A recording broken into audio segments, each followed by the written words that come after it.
Direktorat Cyber Barreskrim Polri berhasil membongkar sindikat scam daring jaringan internasional.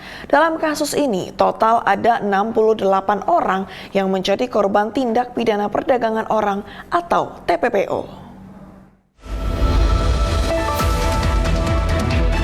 Direktur Tindak Pidana Siber Barreskrim Polri, Brigjen Pol Himawan Banyu Aji mengatakan, ada 4 tersangka yang telah berhasil ditangkap.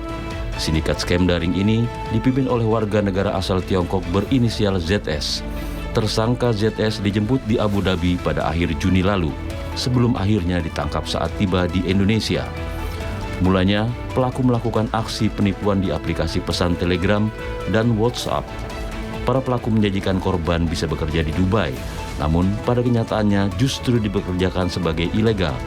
Dalam kasus ini, total ada 68 orang yang turut menjadi korban tindak pidana perdagangan orang atau TPPO.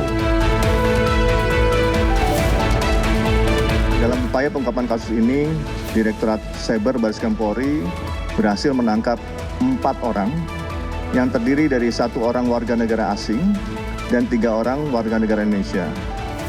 Bahwa peristiwa online scam jaringan internasional yang dipimpin oleh tersangka ZS juga melakukan online scam di 3 negara lainnya, yaitu Thailand, India, dan Cina. Total kerugian secara keseluruhan sekitar 1,5 triliun rupiah. Sementara itu, Kasubdit 2 Ditip Siber Barreskrim Polri Kombes Alfi Suhaili mengatakan, para korban ini rata-rata memiliki latar belakang kemampuan di bidang komputer. Setelah berjalan 1 minggu, para WNI yang menjadi korban TPPO ini melarikan diri karena merasa terancam dan tertipu. Sebab pekerjaan yang dijanjikan tidak sesuai dengan kenyataan dan melakukan kejahatan.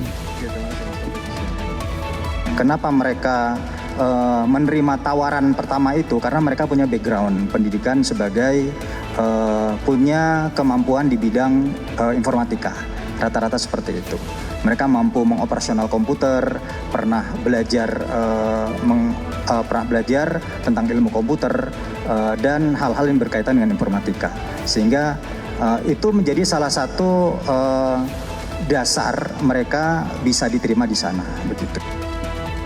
Dari bisnis ilegal ini, ZS bersama sindikatnya berhasil meraup untung kurang lebih 1,5 triliun rupiah. Hasil ini berdasarkan bisnis penipuan dari 4 negara, yakni Indonesia, India, Tiongkok, dan Thailand. Dalam kasus ini, ada 3 klaster yang diusut oleh Polri.